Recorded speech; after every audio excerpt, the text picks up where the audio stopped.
बड़े से बड़े बोल्डर्स किस तरह से पानी में तिनके की तरह बह रहे थे। अब सोचिए इंसानों का क्या होगा। नेपाल में कई जगहों पर लोगों ने ऊंचाई से तबाही को आते हुए देखा, लेकिन निचले इलाकों में जब तक लोग संभल पाते, कुछ समझ पाते, तब तक वो सैलाब के आगोश में समा चुके थे, बह चुके थे।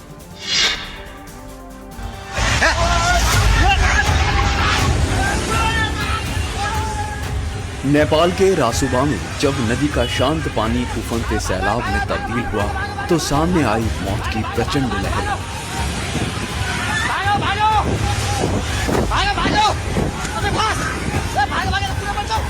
नदी के पास मौजूद लोगों ने जब उस जल प्रलय को अपनी तरफ आते देखा तो उनके होश उड़ गए, चीख पुकार मच गई।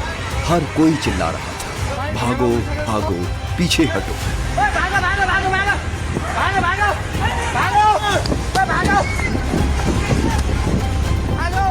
जिंदगी बचाने की ऐसी होड़ आपने शायद ही कभी देखी हो, जिसे जिधर रास्ता मिला वो उधर ही बदहवास होकर भागने लगा। पूरे इलाके में अफरा तफरी मच गई, सांसें थम गईं और सिर्फ एक ही मकसद बचा, किसी तरह अपनी जान बचाना। लेकिन सैलाब की रफ्तार इतनी तेज थी कि पूरा इलाका थर्रा उठा। पानी का वेग इतना भयानक था कि उसके रास्ते में जो भी आया तिनके की तरह उखड़ गया। क्या मजबूत इमारतें और क्या पुल, कुदरत के क्रोध के आगे सब ताश के पत्तों की तरह ढहते चले गए। सबसे ज्यादा नुकसान नेपाल के स्थानीय लोगों को पहुंचा है। किसी का घर तबाह हो गया, किसी की दुकान बह गई, किसी का तो पूरा परिवार ही सैलाब में उजड़ गया। और ऐसे ही एक परिवार से एनडीटीवी की टीम ने बातचीत की, जिनके 5 घर थे और सभी तबाही में बह गए।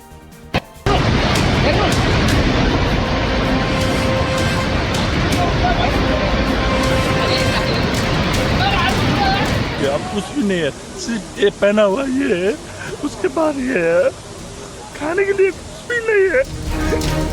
जो मकान मालिक थे वो किराएदार हो गए, जिनके पास करोड़ों की संपत्ति थी वो खाली हाथ रह गए। नेपाल में आई इस त्रासदी की यही वानगी है। नुवाकोट के त्रिशूली बाजार पर अब दरिया ने रास्ता बना लिया है। दुकानों के नामो निशान मिट चुके हैं और कारोबारी सड़कों पर आ गए हैं। 5 घर था मेरा, एक घर यही था, 4 घर ये भी मेरा है और 4 घर उधर था, उधर भी सब भगा के लेके गया। अब दुकान 200 था वो भी चला गया। माल बहुत था, गैस सिलेंडर था 100-200 गैस सिलेंडर भी था, सब दुकान घर सर सब गया, अब कुछ भी नहीं है। तबाही का सबसे हृदय विदारक दृश्य नुवाकोट जिले के त्रिशूली बाजार का है। कल तक जहां जिंदगी चहकती थी, आज वहां सिर्फ बर्बादी का सन्नाटा पसरा है। आप कहाँ थी जब कल सैलाब आया? कल जब हम तो ऊपर था, ऊपर था, नीचे से वो लोग बुलाया जल्दी आओ बोल के, फिर हम कूद के आए तो इसे देखा तो पानी आ चुका था। जब सैलाब ने दस्तक दी तो लोग खाली हाथ जान बचाने के लिए दौड़े। कुदरत ने ऐसी चोट दी है कि इंसान बेबस है, उसके हौसले टूट रहे हैं। अब सब लोग को किराए में रखता था, अब हम भी किराए में बैठने वाला हो गया। सड़क में लाया हम लोग को तो सब रोड में आ चुका हुआ हम लोग, कुछ भी नहीं है, कुछ नहीं है, हेलो कुछ नहीं है।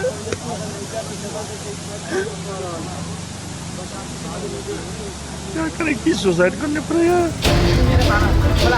नेपाल फिलहाल अपने ही लोगों के आंसुओं से भीग रहा है। त्रिशूली बाजार के घर और दुकान फिर से बस पाएं या शायद कभी ना बसे, लेकिन ये जख्म नेपाल के इतिहास में हमेशा के लिए दर्ज हो चुके हैं।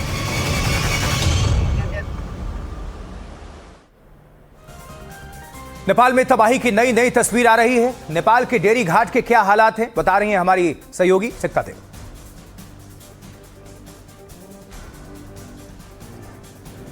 ये है नेपाल का देवी घाट। प्रलय आने से पहले कल सुबह यहाँ पर चहल पहल रही होगी। यहाँ पर जो आम श्रद्धालु हैं देवी घाट पर पहुँच रहे होंगे, क्योंकि बड़ी मान्यता थी यहाँ के देवी के मंदिर में। तो नेपाल के अलग अलग इलाकों से लोग श्रद्धालु अपने मन में लिए दर्शनों के लिए देवी घाट पहुँचते थे। आज ये देवी घाट जहाँ पर मंदिर पर और घाट पर बाजार सजता था, आज इस तरह से वीरान है। मलबे और गाद में ये पूरी तरह से इस वक्त डूबा हुआ है। मेरे पीछे आप देख सकते हैं जेसीबी जो लगातार इस वक्त काम कर रहे हैं, गाद और मलबा हटाने का काम कर रहे हैं और कोशिश यही है कि जो कुछ भी सामान इस वक्त यहाँ के स्थानीय लोगों का बचा हुआ है मलबे और गाद से उसे निकालें और जितना हो सके यहाँ मौजूद स्थानीयों को मदद पहुँचाएं, क्योंकि ये जो छोटी छोटी उनकी चीज़ें हैं, रोज़मर्रा की ज़रूरत की चीज़ें, वो भी इस सैलाब में बह गई हैं। दोबारा ज़िंदगी को पटरी में लाने के लिए इनकी ज़रूरत होगी। बहुत मशक्क़त और बहुत मुश्किल के बाद जब ये गाद धीरे धीरे आगे बढ़ा है और क्योंकि आज मौसम थोड़ा साफ़ हुआ है तो यहाँ पर जो पानी है वो भी सूखना शुरू हुआ है, तो थोड़ा बचाव के काम और राहत के काम में यहाँ मौजूद टीमों को थोड़ी आसानी ज़रूर हो रही है।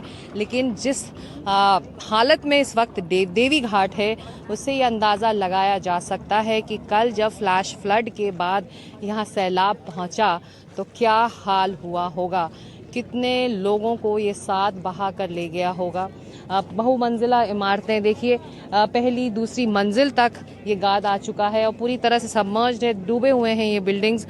कहीं दुकान थी, कहीं होटल्स थे, लोगों के घर थे और अब वो पूरी तरह से गाद में डूबे हुए हैं। देखिए आधा दरवाज़ा इस वक्त दिखाई दे रहा है, खिड़कियां नहीं खुल रही हैं, तो ये ज़रूर फर्स्ट फ्लोर होगा और नीचे एक और मंजिल होगी, लेकिन एक मंजिल से ऊपर आकर ये आधी मंजिल तक ये पूरा गाद पहुंच गया। तो कितनी फोर्स के साथ ये सैलाब यहाँ पहुंचा और कितने लोगों ने कुछ थाम कर अपनी ज़िंदगी बचाई, कुछ को वो बचा नहीं पाए।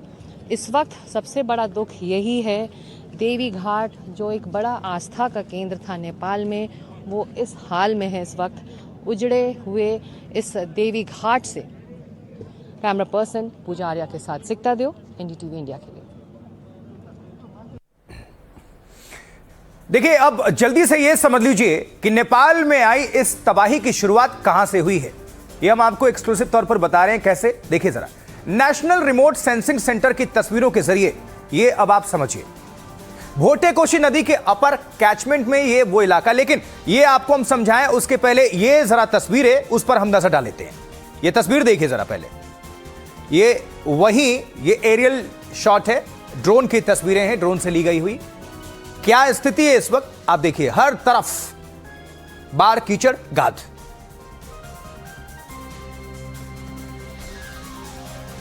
और इसका जो जद है, जो एरिया है, वो बहुत बड़ा है।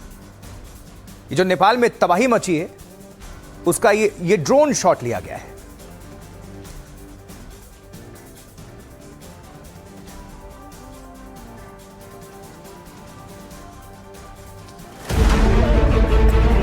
नेपाल के रसुआ में पहाड़ों से सैलाब इतनी तेजी से नीचे उतरा कि लोग भौचक्के रह गए।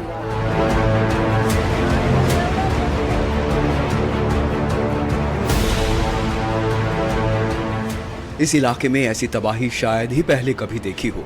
इससे पहले कि घरों में मौजूद लोग बाहर निकल पाते, पूरा का पूरा इलाका जलमग्न हो चुका था। नेपाल से जैसे जैसे नए वीडियो आ रहे हैं, तबाही का दायरा बढ़ता जा रहा है। कई मकान जमींदोज हो चुके हैं और ढेरों घर मलबे के नीचे दफन नजर आ रहे हैं। सड़कों का नामो निशान मिट चुका है और पूरा इलाका कीचड़ और मलबे के समंदर में बदल गया है।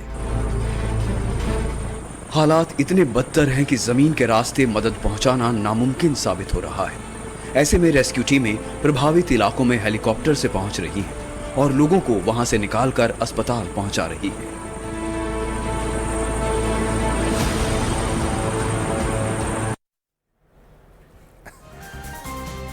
देखिए, रेस्क्यू ऑपरेशन लगातार चलाया जा रहा है और इसमें सेना की मदद ली जा रही है।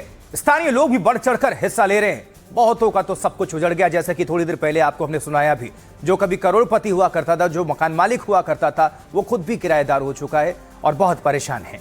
उनके पास मतलब ये स्थिति है कि जो कपड़ा पहना हुआ है वही स्थिति है। और ये देखिए जरा कहां तक इसका असर है। पहले यहां पर रंग बिरंगे मकान हुआ करते हैं, जैसे नेपाल में आप देखते हैं, बहुत एक खूबसूरत एक जो तरीका होता है, एक जो पेंटिंग होती है, लेकिन अभी सब एक रंग में रंगे हुए हैं और वो है मलबा, कीचड़ का रूप। और क्या स्थिति है, सैकड़ों घर, हजारों घर जो है वो मलबे में समा चुके हैं।